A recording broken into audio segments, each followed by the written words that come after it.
This is Duke University.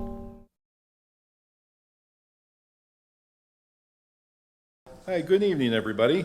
I'm Kelly Brunell, the Dean of the Sanford School of Public Policy. Welcome to this Crown Lecture in Ethics with our distinguished guest, Senator Olympia Snowe.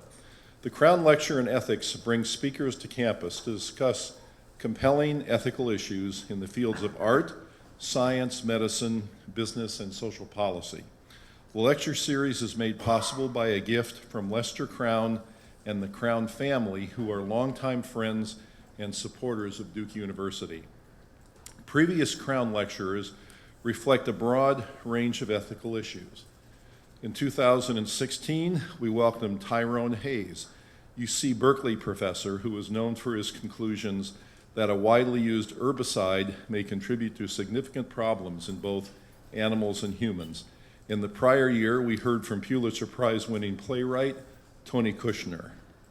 Previous Crown lecturers also include Children's Defense Fund founder Marian Wright Edelman, Nobel Peace Prize winner Shirin Ebadi, scientist and author Jared Diamond. So why are we so interested in ethics? Terry Sanford founded this school with a deliberate emphasis on ethics, a conviction that rigorous analysis needs to be coupled with an abiding awareness that policy choice inevitably involves conflicts over values, and that our community needs to understand and be thoughtful about trade-offs involved in such conflicts. Besides having an ethics course as a required part of our curriculum, we bring a wide variety of speakers to campus to further explore these topics and spark meaningful dialogue. We could not have found a more appropriate Crown lecturer for ethics than Senator Olympia Snowe, and I will ask public policy professor Fritz to introduce her. Fritz teaches courses on political economy of public policy, globalization and governance, political analysis and leadership, and is the author most recently of a book called Narrative Politics. Fritz is also the director of POLIS, the Center for Political Leadership, Innovation and Service, our co-sponsor for tonight's lecture. This event is being recorded and will be posted to the Sanford YouTube channel. We are also now live on Facebook. After Senator Snowe concludes her formal remarks, Fritz will come back to the stage, and together they will go a bit deeper into some of the ethical challenges that Senator Snowe will have highlighted tonight. He will then open the floor to audience Q&A. There is a microphone on the ground floor and in the lobby floor, one flight above where we are now. Thank you, and now here is Professor Fritz Mayer. Please join me in welcoming him.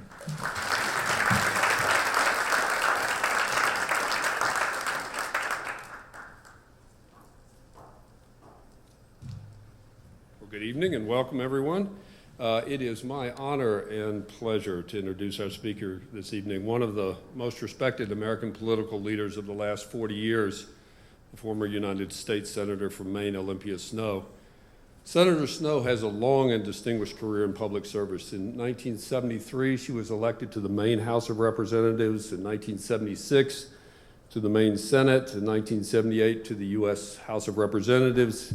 And in 1994 to the United States Senate, where she replaced George Mitchell, and subsequently served 3 terms.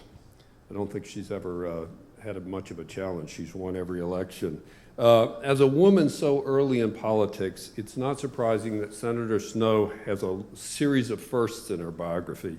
First woman to have served in both houses at the state and at the national level, the youngest Republican woman to serve as a United States representative, the first Republican woman on the Finance Committee, the first woman to chair the Senate Armed Services Committee Sea Power Subcommittee, which oversees the Marines and the Navy.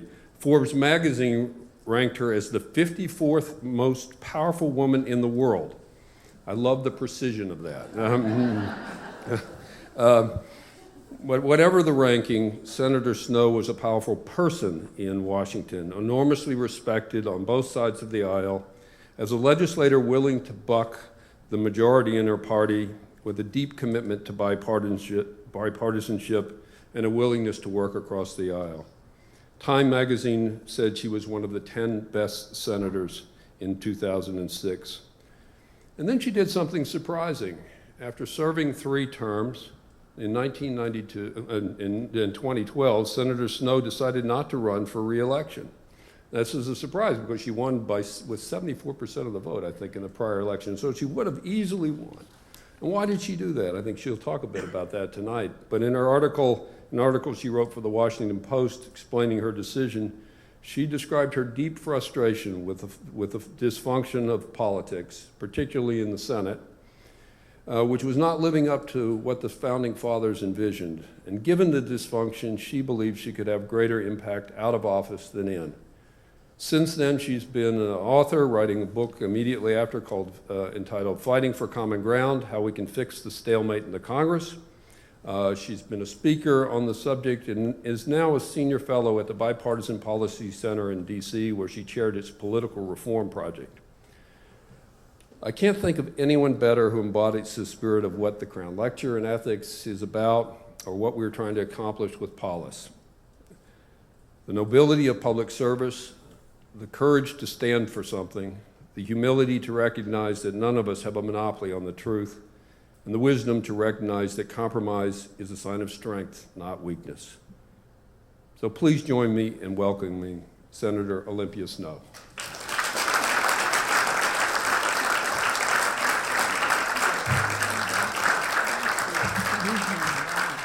Thank you very much, Fritz, for gracious words of introduction. I'd say it leaves me speechless, but I don't want to get anybody's hopes up.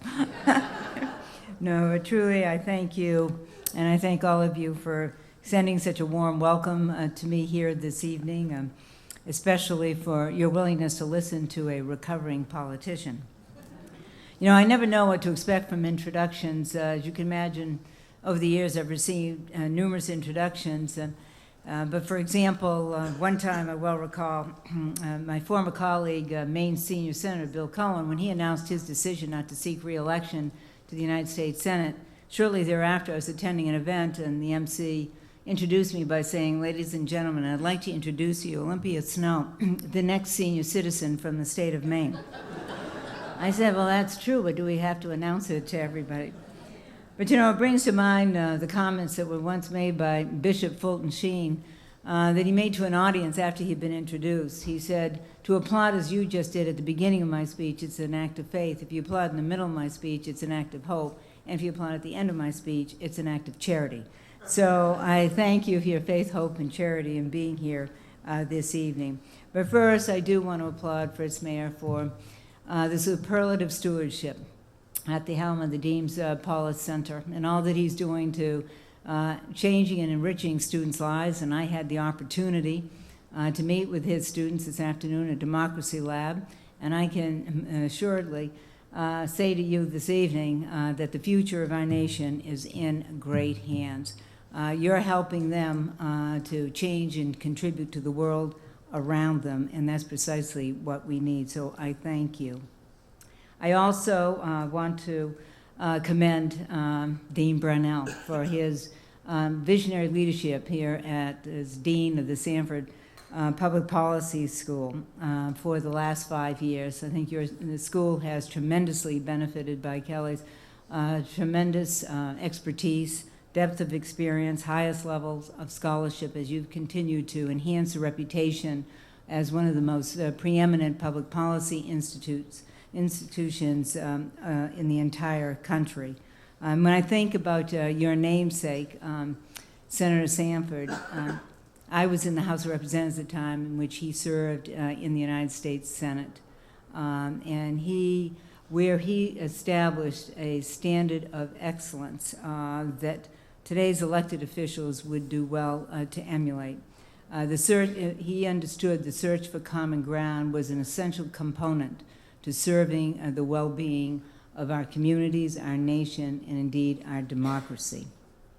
I also want to welcome, I'm delighted to acknowledge a fellow Mainer, Ambassador Patrick Duddy, whose hometown is in Bangor, my husband's hometown, as a matter of fact, and I just want to salute you for your distinguished tenure in foreign service, and thank you for serving our country.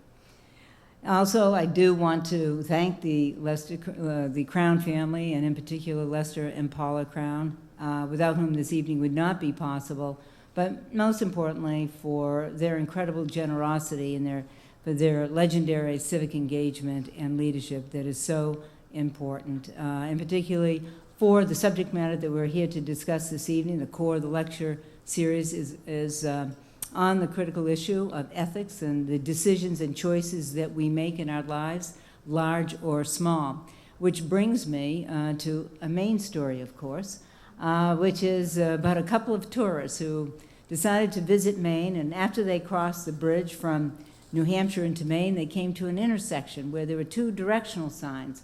One said Portland left and the other said Portland right. Obviously confused, they pulled over to the side of the road to seek clarification from an old Mainer who was standing on the corner. Pointing to the directional sign, the tourist asked him, "Does it matter which way we go to Portland?" The old Mainer thought for a moment and then replied, "Not to me it don't."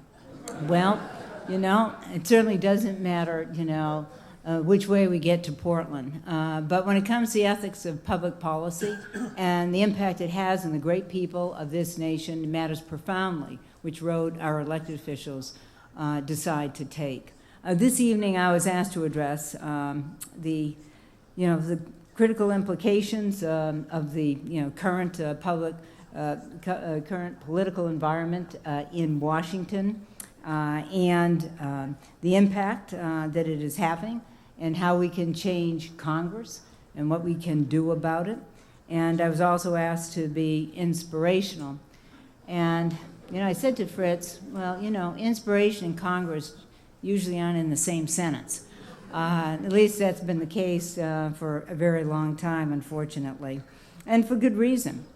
In election after election, the American people have, asked and sent an unmistakable message to those who are running for office and to those who serve in office that they needed to jettison the status quo of gridlock and produce results. And indeed, we have consistently asked members of Congress to understand how important it was for them to work together, to hit the giant reset button on governing and legislating, and to turn the page on this unfortunate and regrettable chapter, in our nation's political history.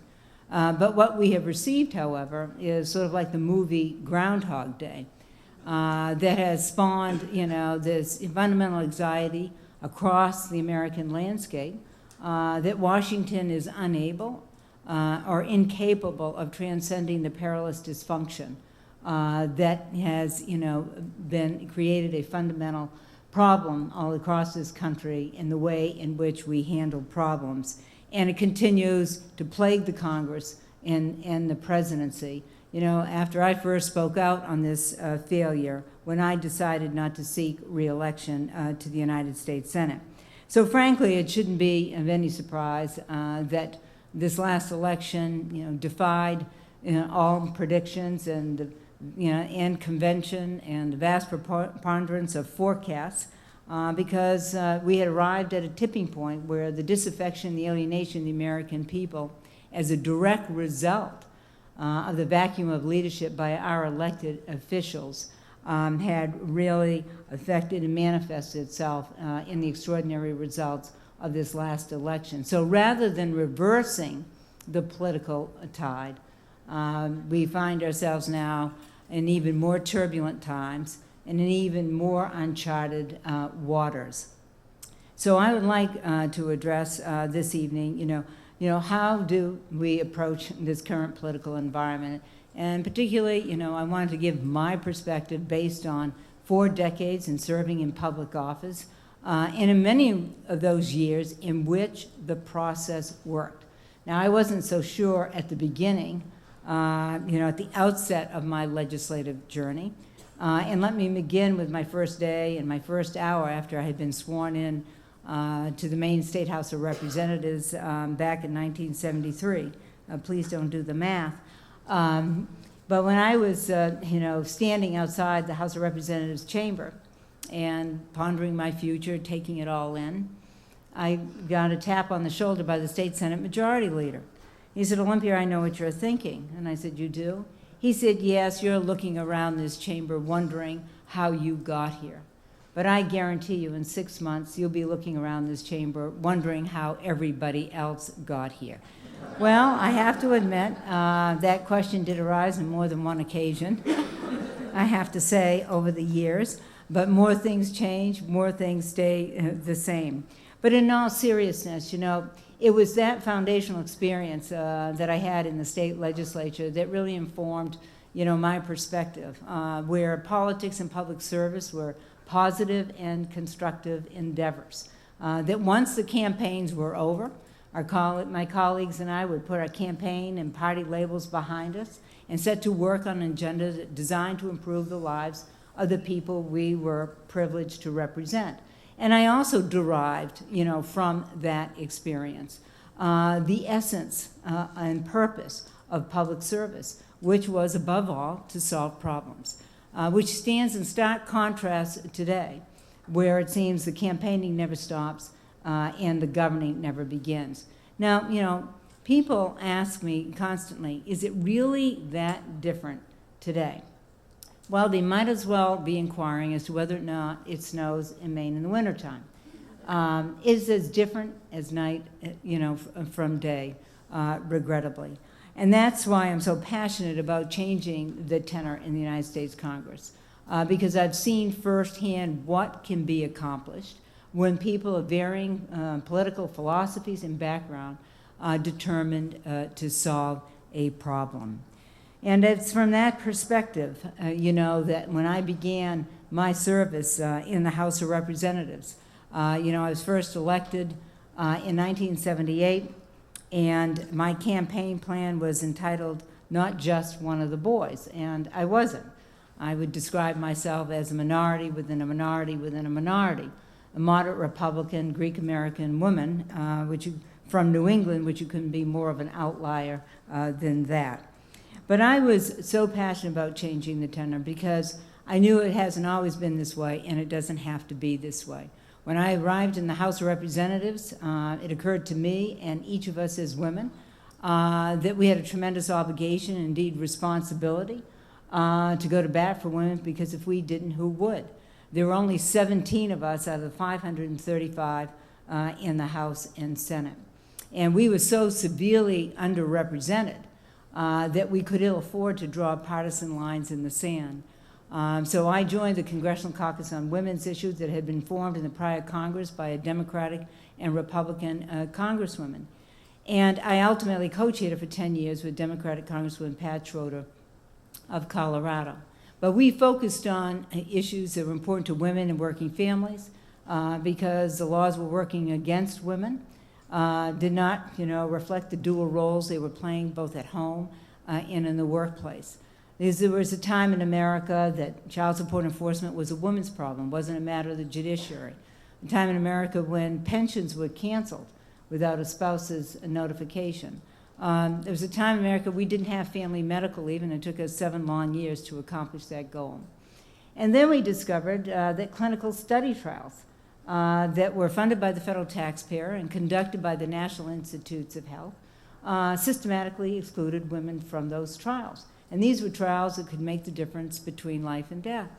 And so we came across a study that included 22,000 men that examined the use of aspirin to reduce cardiovascular disease. And forgetting, of course, that heart attacks were a leading cause of death for women. And so we asked them, well, why wouldn't you include women in these clinical study trials? And they said, well, you know, the women's reproductive system could be endangered or affected by the research. And I said, well, that's not going to change anytime soon. So do you think medical research could learn to accommodate it rather than treat it as a mere inconvenience? But it was through adherence to bipartisanship and principle over politics that together we could change all that. And that same cooperative disposition existed when I arrived in the United States Senate in 1995. It was a cross-party alliance where Democratic Senator Jay Rockefeller and I co-wrote the E-rate program when we were rewriting the Telecommunications Act for the first time since 1932. Our program would wire every classroom, school, and library in America to the internet. And it had such an impact on the program that Technology and Learning magazine ranked this initiative fourth in a list of innovations and initiatives that help shape education technology for the past generation, along with Steve Jobs and Bill Gates's magnificent efforts. But I think it tells you the degree to which it can have an impact, in fact, by working across the political aisle. And in fact, that program became the largest technology program in the federal government. When I after the election of 2001, I co-chaired the centrist coalition in the United States Senate with Senator John Breaux of Louisiana as a Democrat. And after that election, of course, it was a Bush-Gore election. We had the Supreme Court decision that was handed down regarding the results of that election. And we also had an evenly divided split in the United States Senate, a rare 50-50 division. So we decided to invite the majority and the minority leader to a meeting of the centrist coalition where a quarter of the Senate was present, evenly again divided between Democrats and Republicans, because we wanted to send a message to them that bipartisanship was alive and well, in spite of the tensions that existed at that point in time. And we wanted to be sure that our legislative agenda would not be derailed in this new session of Congress. And it wasn't. A few months later, on a bipartisan basis, we enacted the largest tax cut since World War II to try to avoid a recession that was on the horizon. And I worked across the aisle with Blanche Lincoln, who's a Democratic senator from Arkansas, as members of the Senate Finance Committee. And we increased the child tax credit and made it refundable for the first time ever. And in fact, that initiative created the largest tax cut for working Americans in more than 2 decades, benefiting 37 million families and 55 million children. And the recently enacted measure on the tax reform that was passed by this Congress last November included an increase in that child tax credit and, in fact, preserved its refundability.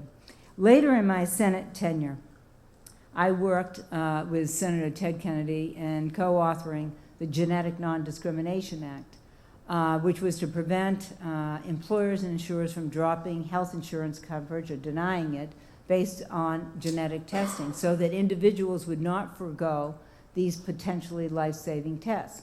As we know today, so many of the medical breakthroughs and treatments are predicated on targeting genetic defects.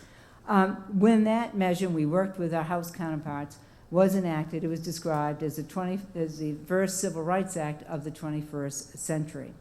Just as an aside, Senator Kennedy was chair of the committee when the Democrats were in the majority at that time, and he was chair of the committee that considered the passage of this legislation. And so traditionally, the chair of the committee gets to put his or her name first when the measure is passed out of their committees.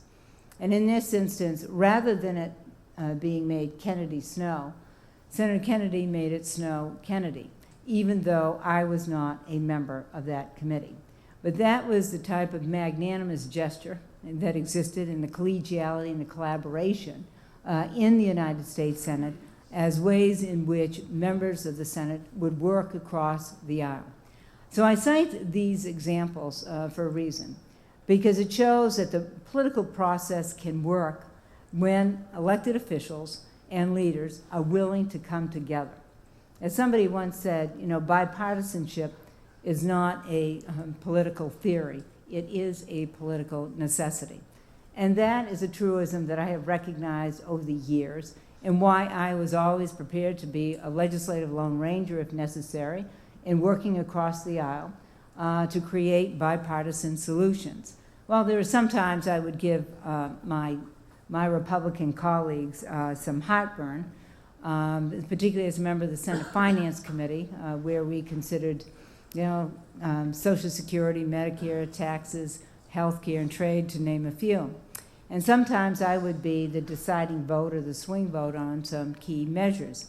One day I happened to find myself in the Senate cloakroom which is the room off the Senate floor where you can make calls or have conversations with your staff or your colleagues. And I was on the phone when Senator Grassley, who was a ranking member of the Finance Committee at that time, approached me, and he put out his hand, and he opened up his hand, and sitting in the palm of his hand were a pile of pills. He said, "Do you see these, Olympia?" And I said, "Well, yes, I do." He said, "You're the reason I take them." And I said, "Well, I'm sorry, Senator Grassley, I'm giving you so many headaches."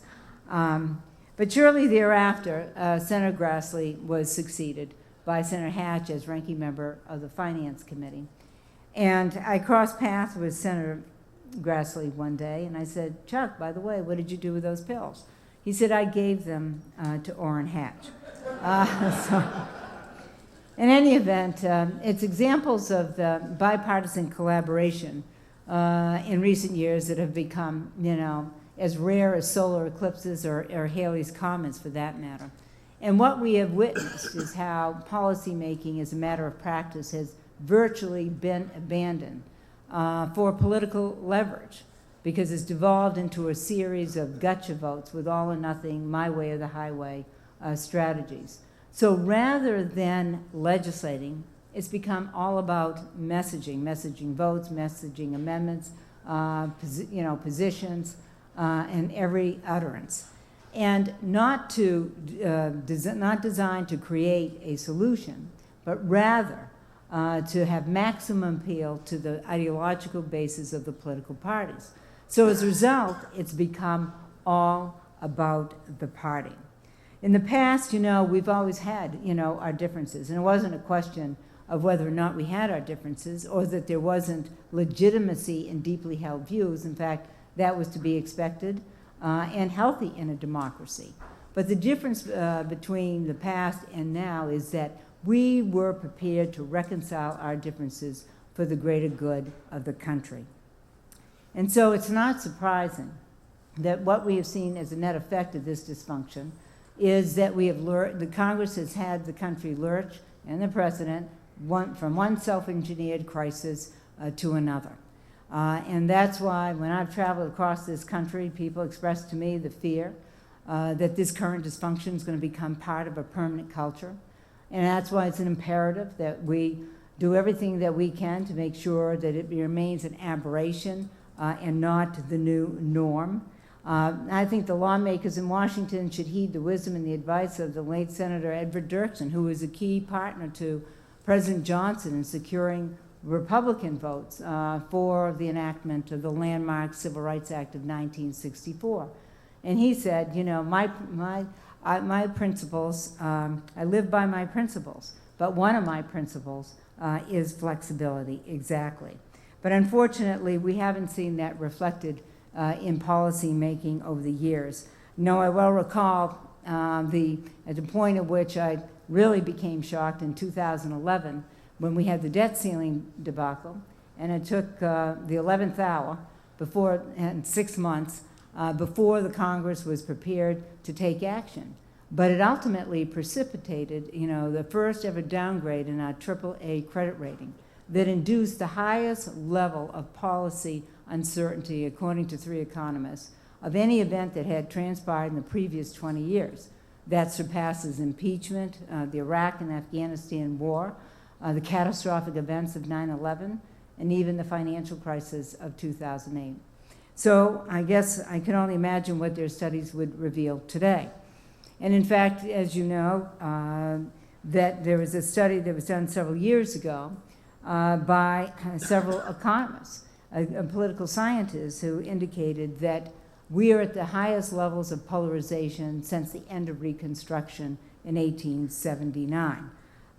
They said that we are so far off the charts that we're at a point where we can't measure any further increases. Now, some people will say, well, there have been worse times in our history. And that's true. In the intervening years, we haven't had duels and canings to settle our disagreements. But is that the standard by which we want to measure the United States Senate, for that matter, the entire Congress in the 21st century? I would hope not. Because the American people have paid a steep price already for the inaction and a neglect on so many issues due to the abrogation of leadership because of their preference to run this country by delay, default, deferral, obfuscation, obstruction, and you name it. And issues have piled up in the congressional inbox, whether it's, our burgeoning debt and deficits, failing to invest in our nation's infrastructure, or looking at issues that could expand our economic growth, which is so important because we're at a moment when the economic growth in this country is shortchanging American standard of living because it is paltry and subpar from our historical norm. And as I said, when I decided not to seek re-election to the United States Senate in 2012, I confronted the cold, stark reality that the excessive polarization would not be diminished in the short term. So when I decided not to seek re-election, it wasn't that I was giving up the fight. To the contrary, I'm a fighter. But I decided to take my fight in a different direction. And after all, I attribute my fighting spirit to my Greek heritage, particularly on the Spartan side. Not like the movie 300, but you get the idea. But I decided that I would take my work on the outside of the institution because I believed that we could no longer change it from within. And after I left the Senate, I joined the Bipartisan Policy Center in Washington, which is the only bipartisan organization in D.C., I might add. And it was co-founded by 4 former majority leaders, 2 Democrats and 2 Republicans. And I co-chair the Commission on Political Reform along with 2 other former leaders of the United States Senate. There were 29 of us on the commission. We produced more than 60 recommendations on how to reform Congress. That's a lot of recommendations, but that's how many it requires to reform Congress these days. And I'll focus on several in a minute. But the change could not come a moment too soon, because I happen to think one of the most inexcusable and ethical failures of Congress has been the woeful inaction and neglect when it comes to passing measures that would rekindle the full-fledged economic growth that's indispensable to remedying the economic disparities that exist in America today, and so crucial to securing opportunities for all Americans and not just some Americans. And that was graphically illustrated by a recent poll which found, in their words, 43% of the American people who were raised at the bottom of the income level remain stuck there as adults, and 70% never make it to the middle. Robert Samuelson wrote earlier this year that economic growth gives people a sense they're getting ahead and that they are in control of their lives, that it is the social glue that holds us together. But what, he asked, if economic growth can no longer perform that vital function? What if the economy, is in a slow period of growth that frustrates millions of Americans? Well, when you think about it, isn't that precisely where we are today? And so when you consider the ethical implications, how could we possibly allow the anemic economic expansion to continue to persist? It's no longer debatable that we need to stem Congress's inertia, when it comes to this matter of profound importance that is, undercutting the prosperity of millions and millions of Americans. As I think about the opportunities that could have been even in this Congress, for example, on the issue of tax reform, there was a bipartisan opportunity in that regard. I mean, after all, you had President Trump extolling the virtues of expanded economic growth. The leaders on both sides indicated that the economic policies of the past failed to address the economic anxieties, of the future. So why is it that they could not agree, and focus like a laser systematically on those issues that are integral to a robust economy, such as our debt and deficits, or infrastructure, or immigration reform, or education and job training. The Democrats and Republicans agreed on, the necessity of overhauling our tax code since the last overhaul occurred 3 decades ago. I was in the House of Representatives at that time in 1986. And unbelievably, we not only adopted tax reform, but also immigration reform, both of which were signed into law by President Reagan weeks before the election of 1986. Totally unimaginable in today's world. But we recognize that bipartisanship was crucial to creating long-term, durable, sustainable, credible policy, as the best ideas are considered from both sides. And so when you think about what could have been on revamping our tax code in this go-around and what was adopted last fall, this could have been a key opportunity for both sides to come together. In fact, Senator George Mitchell and I and 2 former members of Congress wrote on a bipartisan basis an op-ed piece after the last election and said, use regular order in the institution. And, you have the basis for a bipartisan initiative. Make it your first order of legislative business in January of 2017, sending the right message to the American people. We get it. We're going to work together. Because those first months, of a new Congress and with a new president is a critical window of opportunity to lay the groundwork for bipartisan initiatives and for getting things done for the country. And after all, they both agreed on a competitive corporate tax rate, on international tax reform and using that revenue, bringing that revenue from the taxing offshore corporate profits at a lower tax rate and investing that in infrastructure, and then putting that in tandem with a change in tax codes for lower and middle income taxpayers. That would have been a win-win for the country. And both sides would have had something vested in that legislation. But as we know, the Republicans, being in the majority, pushed through the $1.45 trillion tax package on a strictly party line vote, using a budgetary mechanism known as reconciliation to avert the 60 votes required in the United States Senate so they could adopt it on a majority vote. Similar to the mechanism that the Democrats used in 2010 when they enacted the Affordable Care Act when they were in the majority. And because these measures ran through on a strictly partisan basis, after they are enacted, it's difficult to get the other side to cooperate to address the problems that arise in the drafting of this legislation. We saw that in the Affordable Care Act, and now the Republicans are going to be struggling because the Republicans wouldn't assist the Democrats, in addressing some of the problems that existed in that legislation. And the Republicans now need to have Democrats cooperating on fixing the tax measure that was recently adopted by the Congress last November. The point of all this is that when you contort the norms and the traditions of the United States Senate, you instigate a vicious cycle because today's majority becomes tomorrow's minority and vice versa, and each employs the other's tactics. In order to address any of our major issues, without question, is going to require a sea change in the willingness, of elected officials and the leadership and the president to embrace compromise and consensus building.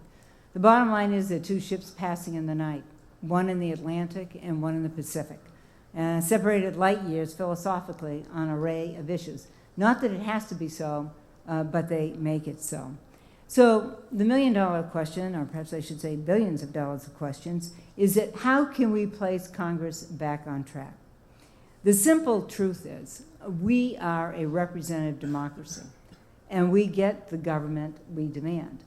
And if we value and reward bipartisanship, we will get it. And it is important for all of us to make sure that we provide political rewards, at the ballot box for those who are willing to search for common ground, and penalties for those who don't.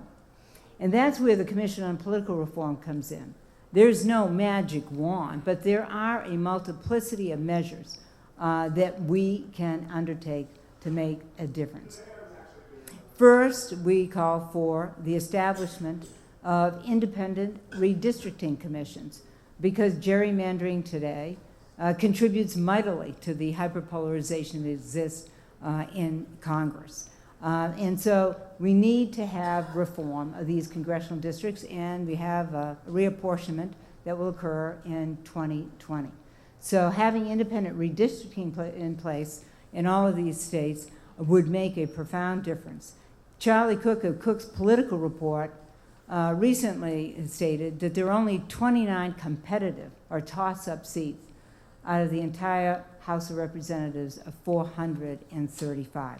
We also propose having more open primaries for states, to adopt. There are various options for open primaries because they're playing such an outsized and disproportionate role in so not only nominating but ultimately electing those who are currently serving in office. And so much of what's happening in primaries today is that candidates are appealing to the hardline ideological core of the political parties.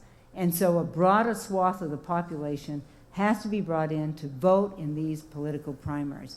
We even recommend setting a national congressional primary day, have it one day in June, rather than having these congressional primaries scattered anywhere from January through September. So it'd be similar to a Super Tuesday in a presidential election. We also call for the disclosure of all political contributions, which would include the dark money that is funneled to the so-called independent groups that are funded by single-minded advocates who demand nothing less than unyielding adherence to their single point of view or ideology. OpenSecret.org estimated that these groups expended $1.4 billion last year in the last election.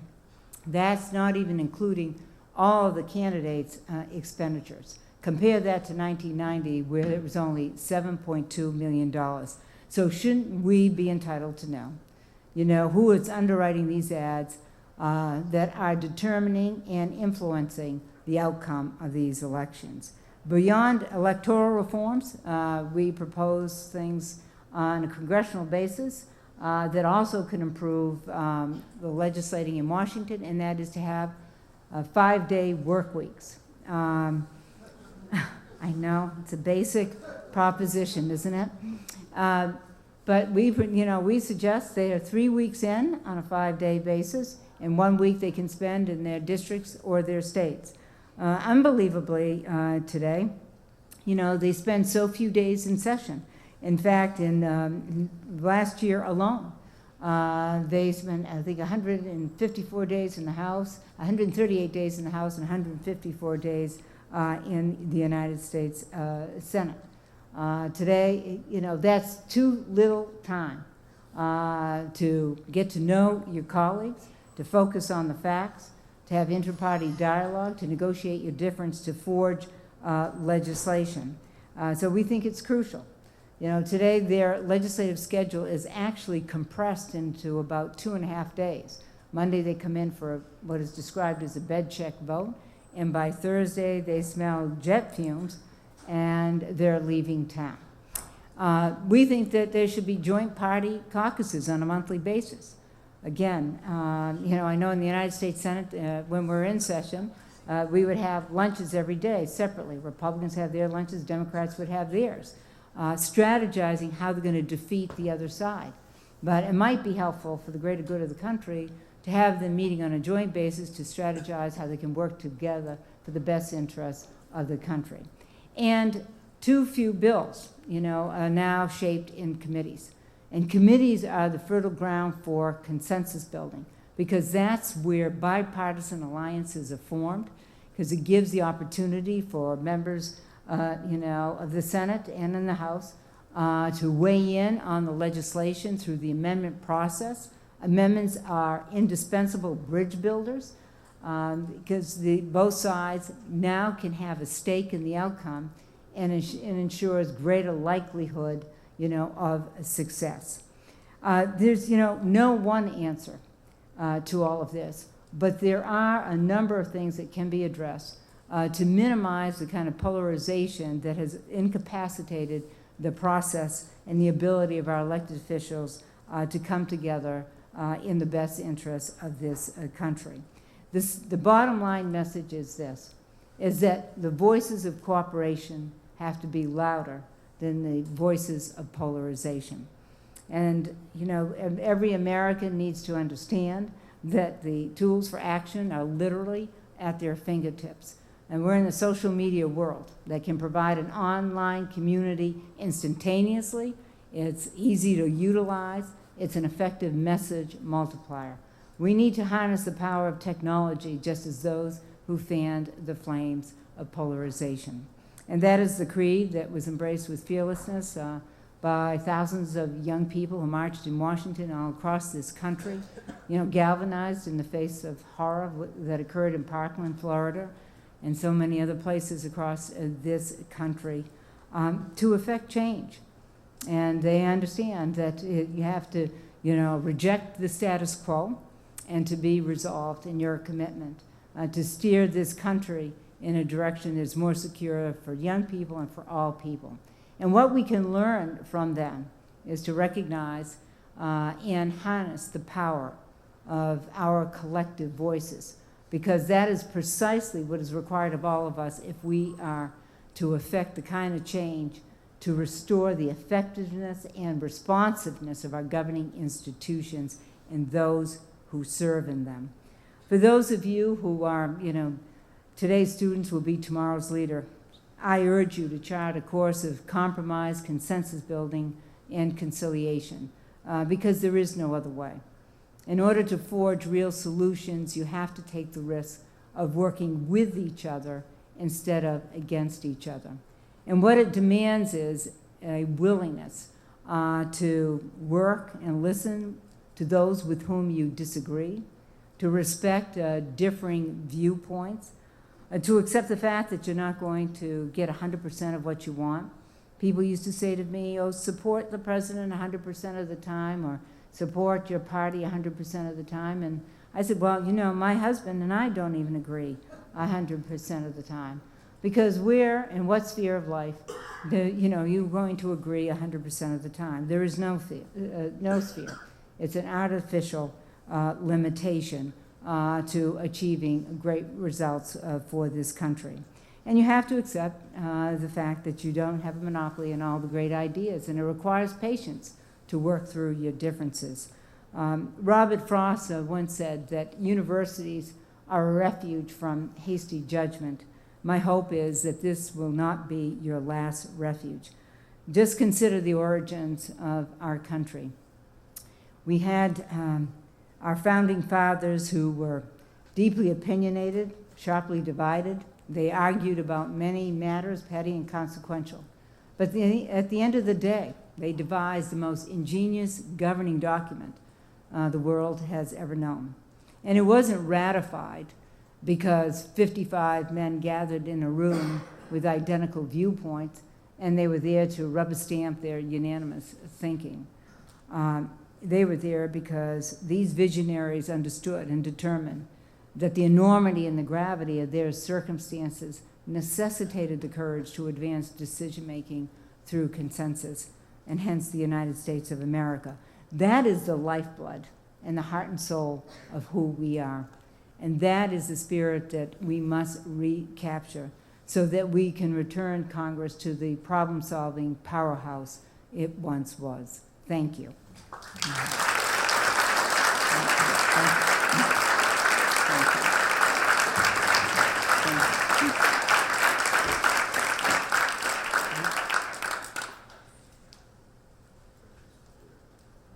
There we go.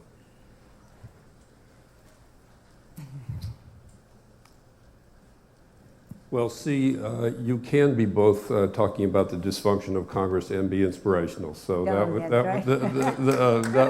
was absolutely terrific. And I loved, of course, I was served in the Senate, just working for Bill Bradley Yes. at another time, so it was wonderful to think about those. So the golden days, they weren't always perfect by any means, but the sea change that has taken place. And it's exciting to hear about some of the positive things that you are talking about, and some of the suggestions, some of which we're working on here. But I wanted to sort of explore a particular part of this. When you decided not to seek re-election, you wrote the piece in the Washington Post, and you wrote, for change to occur, our leaders must understand that there's not only strength in compromise, courage in conciliation, and honor in consensus building, but also a political reward for following these tenets. That reward will be real only if the people demonstrate their desire for politicians to come together after the planks in their respective party platforms do not prevail. Now, you mentioned this as well, but I'm curious what your take is 6 years on from that. It's not obvious that things have gotten better in that regard over time, but do you get a sense that some of these ideas are getting traction in the general public, that there is the possibility of political reward for the politicians who do these, who are bipartisan?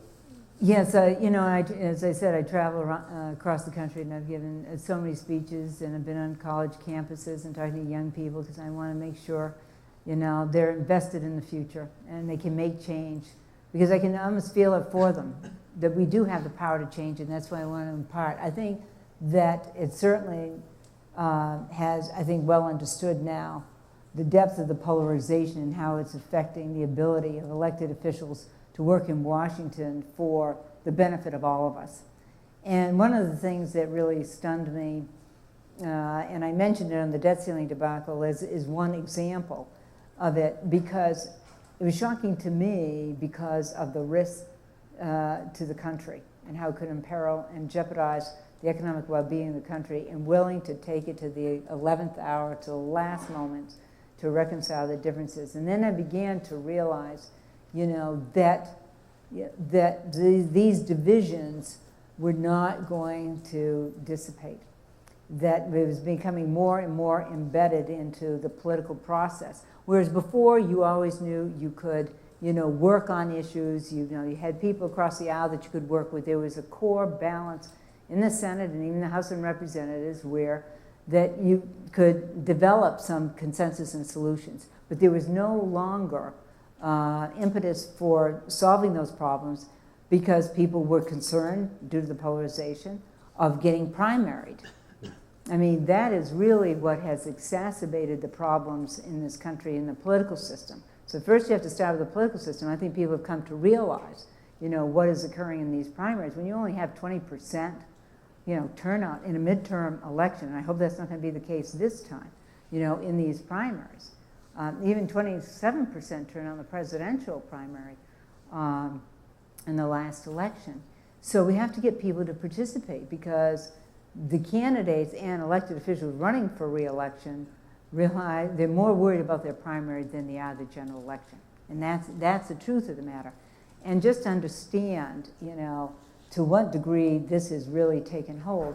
In 1987, there were 57 senators who represented parties in states where their states voted for the presidential candidate of the opposing party. Today, there are only 15 senators in that category. And so that means 85% of the Senate do not have an incentive, to work across the aisle, because they're going to get a primary. And so that's what's dramatically changed. And we have to change the orientation and the incentives. And that's where the public comes in. One is, yes, changing some of the complexities on the redistricting in the House of Representatives. Absolutely, that needs to be done. And states can do it.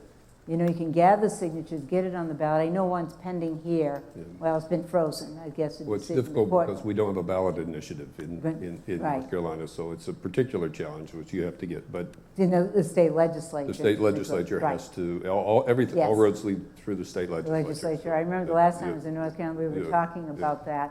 And so the court, there's been a court decision that, that's frozen, that Yes, froze that's the right. Yes, decision, the lower court. Well, the point is that if you get enough of a critical mass, to change, it can change the dynamics in the House of Representatives. As I was mentioning earlier to Fritz's class, there were blue dog Democrats in the House of Representatives, but, there at one point, just a few years ago, there were 75. Today, there are 18. I know because members of the Bipartisan Policy Center were meeting with them last week. I mean, so there are only 18. So we have to, change the composition through, the redistricting, obviously having more open primaries, but making sure, whatever primary you're in, to vote. But you also got to demand the bipartisanship part, and they're willing to compromise. And there are battles, intra-party battles right now between the moderate and liberal, the moderate and conservative elements of the parties. And that happened in Illinois last week, for example. There was a big, battle, an intra-party battle.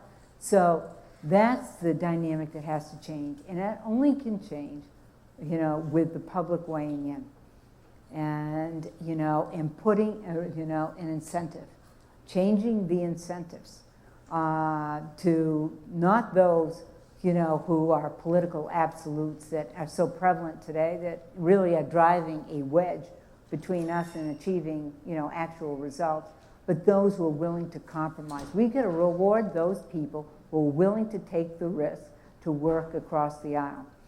So often when, as a moderate Republican, they, want you to be working across the aisle, and that's what you did. But, I would say to my staff, oftentimes when they come back, because when you're a moderate, whether you're on the Democratic side or the Republican side, you got to examine all parts of the issue. You have to do your homework, because you got to be sure if you're going to step out there that you get it right.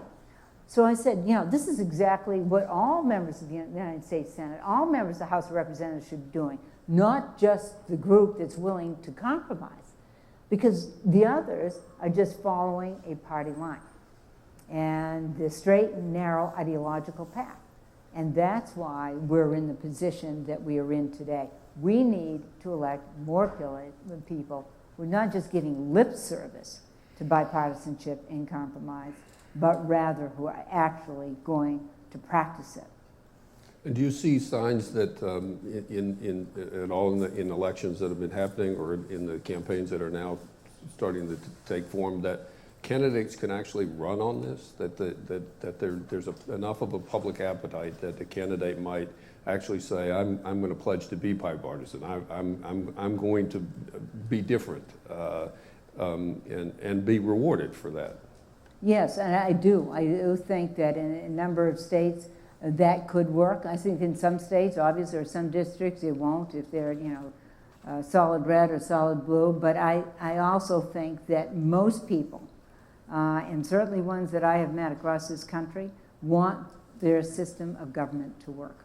Because more than anything else, they're fearful that we no longer have the capacity to make decisions, for the good of the country.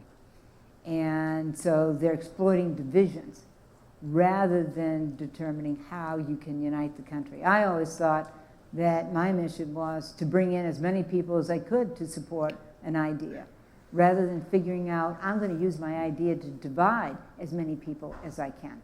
Because, it gets back to the wedge issues, and that's really was the tool that really determined, the driving this, ideologically, the ideological approach towards running for office and for legislating. So I do. But I think the public has got to be there to back people up who are willing to say and to pledge that they will work across the political aisle. Well, that's an optimistic note. And I was struck earlier in the conversation with the students that often people say, well, there's this polarization. It just happened in the electorate, and now the system is representing it. But it was interesting how you characterized it, because it didn't just happen. And so there were people using wedge issues, people deciding to exploiting that, maybe human nature, to drive wedges between people. The encouraging thing about that, I suppose, is that if leaders did that, they could also lead the other direction. That's correct. They could. And I think that more people are recognizing, and obviously we're seeing the fallout from all of that, obviously, in Washington. Is that what happens, when you don't have that kind of willingness to work across the aisle or, to come up with credible policy, not passing these mega initiatives, without doing due diligence and working through the issues and with rigor and factually based and evidence-based and drafting legislation. I know, doesn't that sound remarkable? It sounds so quaint. I know, it does. It sounds so quaint. Not at all. But it wasn't that long ago, but it was all factually based, and that was what I loved about, public service, is that figuring out a way to solve the problem and bringing people together, because that's how I think, about serving in public office. It's about bringing people together. You're not going to get everybody to agree with you, but can you get them to trust you in the way you reached your decision, even if they don't agree with the final decision? And that's the point. Many initiatives in the past,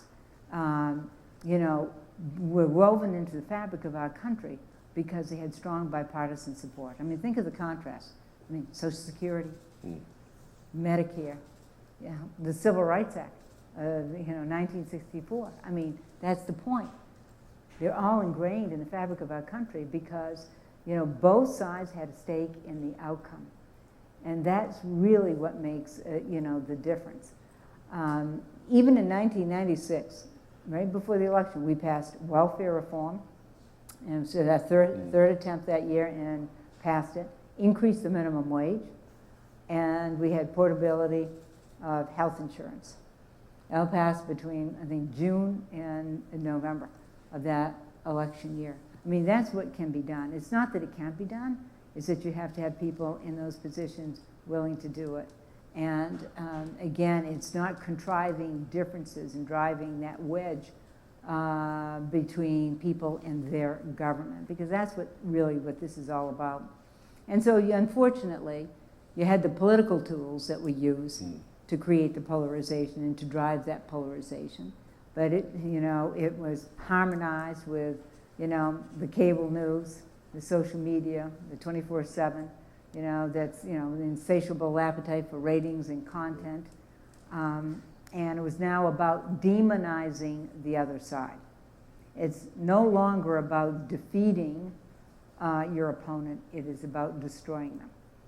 And, when I'm talking about those outside groups that expended $1.4 billion, most of those ads, probably 90% or more was found in one election, were attack ads. It's about attacking the other side. It's not, proposing positive solutions or saying good things. And so that's essentially what it's become all about. So. Well, let me ask you about something you didn't really touch on. Another thing I think is a kind of hopeful or exciting trend, which has to do with the very large number of women who are running for office now. So I think you said there were only 17 women in the U.S. Congress when you first arrived there, and that number has grown somewhat over the years. But we're seeing this year, in response to a lot of things happening in the world, some of the president, the #MeToo movement, other things, a lot of women running for office. What difference does it make that there are more women in elected office? It makes a big difference, and more women need to be, in the institution of Congress. Now represent about 21%, about 111 women serving in the House and Senate. That is really tepid progress, I might say. If you think about in our entire history, only 327 women have served out of 12,244. I may not be quite right on that number, but approximately in our entire history of the United States Congress. I always thought that the institution should be representative of the population as a whole, and we need more voices, more women's voices sitting at the table. I can remember at one point when I was in the House of Representatives and there were more women elected, and we were so excited because the whole notion would be that there would be a woman serving on every major committee so that we would have a voice at the table, because it makes a big difference Women bring a different perspective, different set of experiences, and they're result-oriented, they're collaborative, want to get things done. That's why we were able to form the Congressional Caucus on Women's Issue, which happened actually before the Congress before me with Elizabeth Holtzman and Margaret Heckler. But we could get things done in spite of the differences we would have in so many other issues. But, you know, we formed that alliance, and we were, you know, so productive in that regard. In the United States Senate, the women meet, and still do, on a monthly basis for dinner. We even wrote a book together when there were only 9 of us in the Senate called 9 and Counting, and then it became 13 and Counting, and so forth. So they're up to 22 and counting. But we had monthly dinners, and as Barbara Mikulski would say, no staff, no leaks, no memos. And there never was. And at times we would invite the women justices of the Supreme Court, and they in turn invited us to have dinner with them at the Supreme Court. And it was very informal, casual, off the record. Everything that was said there did stay there. And we just talked about everything. It was a free-flowing discussion, but it was a way in which to, you know, remove the barriers and create an environment of trust that, you know, can help to build a collaborative relationship on issues, you know, down the road, which has stood in stark contrast to the environment overall, you know, in the Senate, regrettably. But, you know, and that tradition continues to this day because it's a way, you know, of bonding and sharing. But I've always found that I would have a willing partner for working on issues, even if we couldn't agree, but would always, you know, lend an ear or suggestions on how to, you know, make the legislation better, to move it forward, you know, to succeed. And so those partnerships are very important. But for the country, it's in the country's interest to have, you know, more women involved in the political process at all levels of government. We need their voices. In fact, this year, between the House and Senate, I think they're, according to the Eagleton Institute, the Women of Politics Institute at Eagleton in New Jersey, there are 475 candidates as women who are running for office. So, you know, with the Me Too movement, it is for women to run, and that's important because you can affect change and make change, and so we need to have them invested in this process. Well, I agree, and I love the emphasis on not just with women, but as you were talking earlier about breaking bread with each other, talking with each other, getting to know each other, bonding. It's interesting to think about the extent to which there are these big structural changes we can make, but then there's just these personal connections that it's sort of harder to demonize someone if you know them. That's correct. And oftentimes, you know, if former elected officials who've served in the Senate or the House will describe those times when it was true, where you were able to have dinner, and as did with, you know, colleagues across the aisle, a group of us go out to dinner, get to know each other, and even before that, so many had their families in Washington, you know, and they would, you know, get together, you know, on weekends and have an opportunity to get to know each other. In fact, at the Bipartisan Policy Center, we had an event last week honoring 2 senators, a Republican and an independent, who succeeded me in the Senate, and a Republican congresswoman and a Democratic congressman for their bipartisanship. You know, and they talked about, you know, those things that matter materially in getting to know your colleagues and having the opportunity. Because now, really, their legislative schedule, as I said earlier, is compressed into 2.5 days a week. And if you think about the legislative schedule, and I might add, fundraising, that plays a huge role now for the amount of money they have to raise. So all combinations, they don't have time, you know, to get to know, you know, their colleagues. And so, you know, they were talking about that. It does make a difference. It's those issues, like the 5-day work week. I mean, it's basic, but it's true. Because you simply can't, you know, have the opportunity to familiarize yourself with your colleagues, who they are, what they stand for, what the issues are, and to work on issues of great consequence to this country, you know, when you're in session, you know, 2.5 days, you know, at best. And then sometimes it's over, you know, they'll stay up late to ram through, as they did with the omnibus bill that just passed. And by the way, that's, you know, I just would mention, just to tell you about why they need to be spending a little more time in Washington. And that means going home now, because I believe in going home, and I did every weekend, but they can do that after working 5 full days. But you know, this past budget, they just passed. I mean, the budget was supposed to be passed by October 1st of last year. They had to pass 5 continuing resolutions to get to this point to pass a budget. Yeah. They haven't passed a major blueprint for spending and revenue 7 out of the last 8 years. I mean, that's why I believe in no budget, no pay. Wow. As you can tell, I would gladly continue to monopolizing the conversation here, but we're going to open up for questions. There's a microphone here on the floor, and there's one above, and so if you have a question, make your way to the microphone to ask your question. And where there's a handheld on as well, let me just ask one last question. Really, so for the benefit, I suppose, of the students in the room. Yes.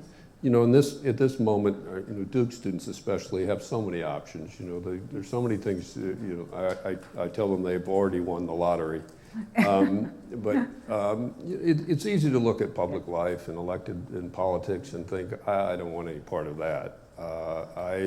I want to go start a social enterprise. I want to start an NGO. I want to work. I want to make a difference in some other way. Why should our students think about a life, a public life? Mm-hmm. Because it's going to be so critical to the world they live in. And medical science says they could possibly live up to the age of 120.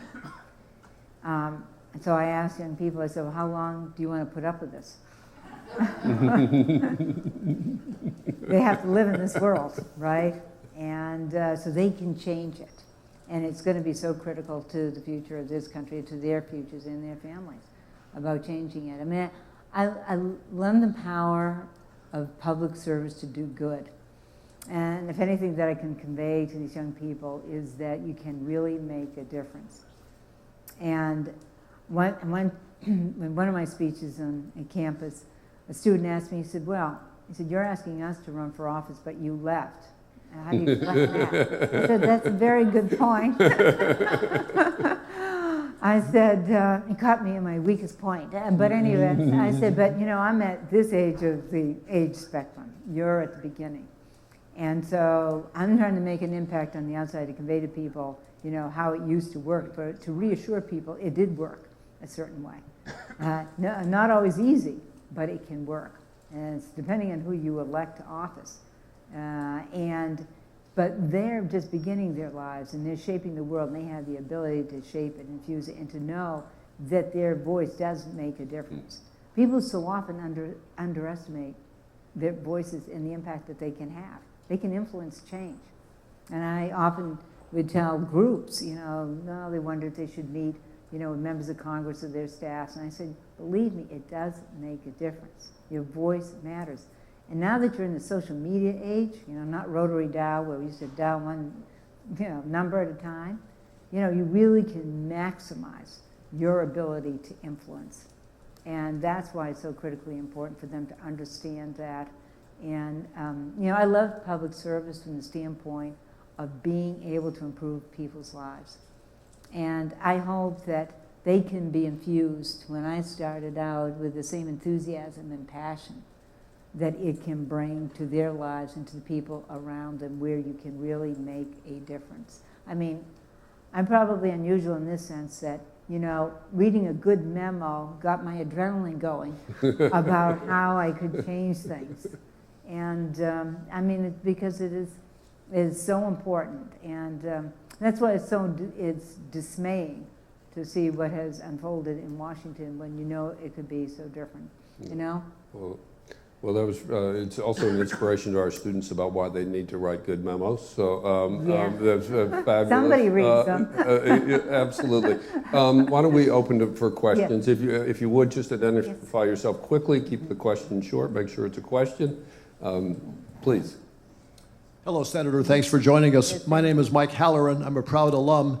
I just finished reading a book by Bob Schieffer, the journalist, and he was decrying the low voter participation rates around the country. He said his native Texas is about the lowest, And one of the reasons he gives for that is the disappearance of local journalists and local journalism, and the fact that people have to get their news from a variety of different sources over the internet. I wonder if you can comment on that. Yeah. Thank you. I agree with him. I mean, I think that no question that local reporting, local press was so critical to getting your information. And you know, I was a member of the Senate Commerce Committee, and one of the concerns that we had was media consolidation, talking about this very point, you know, with too few radios, too few newspapers, and the limited ownership. And that is true, and that's unfortunately occurred, you know, that type of consolidation exponentially across the country. But you eliminate, you know, the many voices and the many eyes and ears that can give to a problem, and encouraging people, and don't, you know, see their, you know, hear the local news, which is really where people get most of their information. I mean, the local news is the most important to people, and when they can't get that kind of coverage of what's happening in their communities, it doesn't, you know, incentivize, you know, the turnout. That's a very good point. Wait, one question from above here.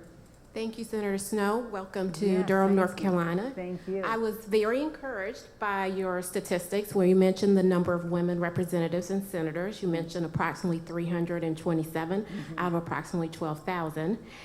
I have a question for you. Yes.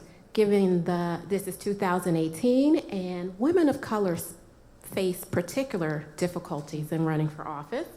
You had mentioned gerrymandering, working across bipartisan lines, and also in reform of congressional districts. Of that 327, I do remember when Senator Carol Moseley Braun from Illinois was the first African American, and she had mentioned it was not a welcoming climate, and certain other senators had made disparaging remarks. Senator Snowe, in all of your infinite wisdom, and I really appreciate you being here, what advice would you give for women of color, particular Latino women, LGBTQ women, and African American women who want to seek office? You should run for office because and get the support of your communities. And the support of people, because it's so important to have your voices represented in the House of Representatives of the United States Congress, at the state level, and at the local level.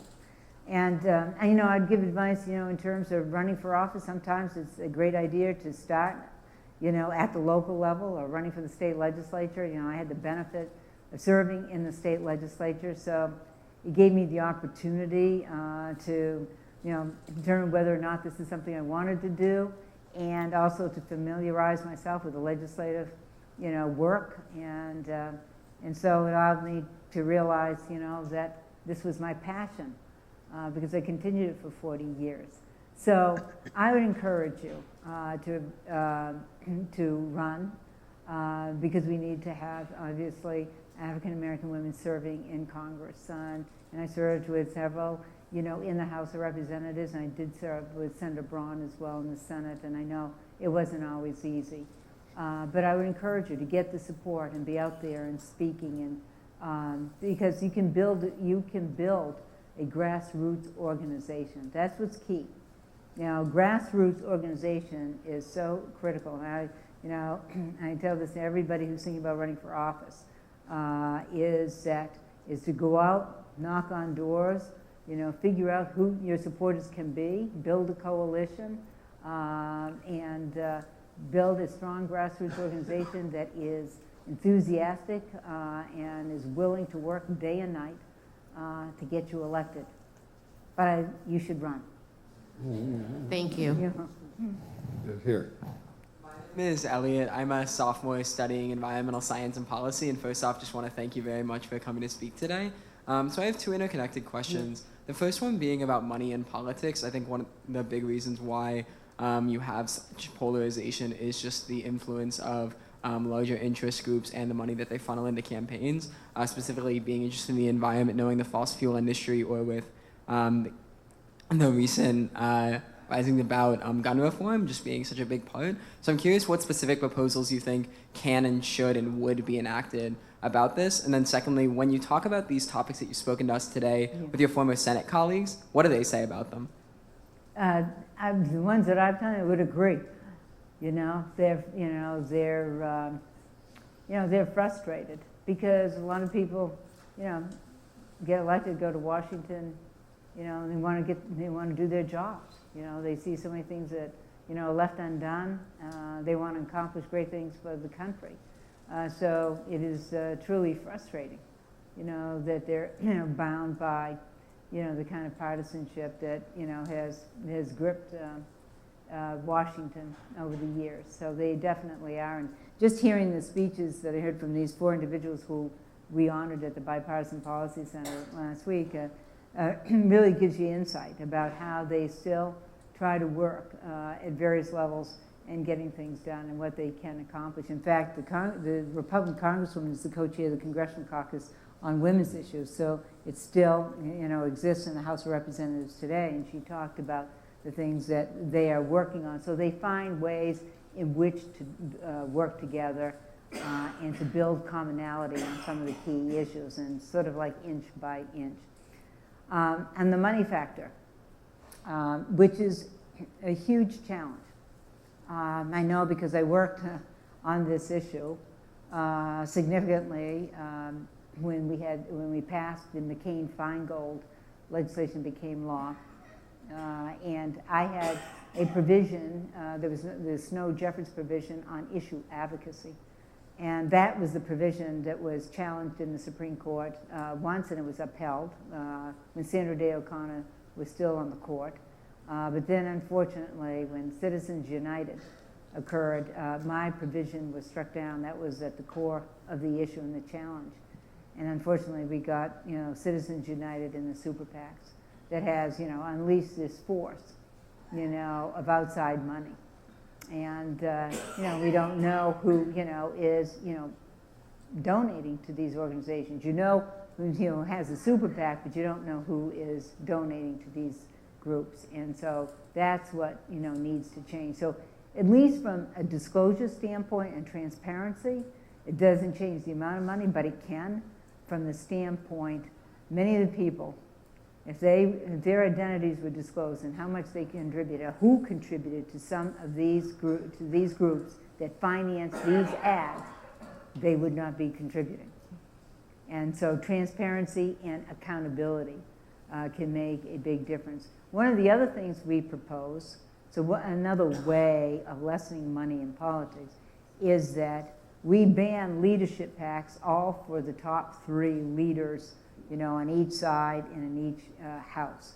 And I was one of the few remaining senators that didn't have a leadership PAC. Because if you're not in leadership, then why should you have a leadership PAC? It's one more, PAC that you are raising money for, spending time, raising money for, adding more money, when it isn't going to your campaign, but it's to raise money as a way of getting around to contributing to your colleagues or everybody else who's running for office, in addition to your own organization where you have to finance. So it's one more layer and one more major distraction for elected officials to have to raise money, because there's a lot of pressure on them to raise a certain amount of money. And if you're chairs of committees, you have to raise, contribute so much money to the, senatorial committees on both sides, or the congressional committees. So we really should eliminate that, ability. Thank you very much. So time for one more question. Thanks. My name is Sunny Ladd, and I'm a recently retired faculty member from the Sanford School, and I have long-time New England roots, and so I'm just delighted to be here. I'm from Boston, but I have grandparents from Maine and buried in Maine and all sorts of things, and I spend time in the summer in Maine.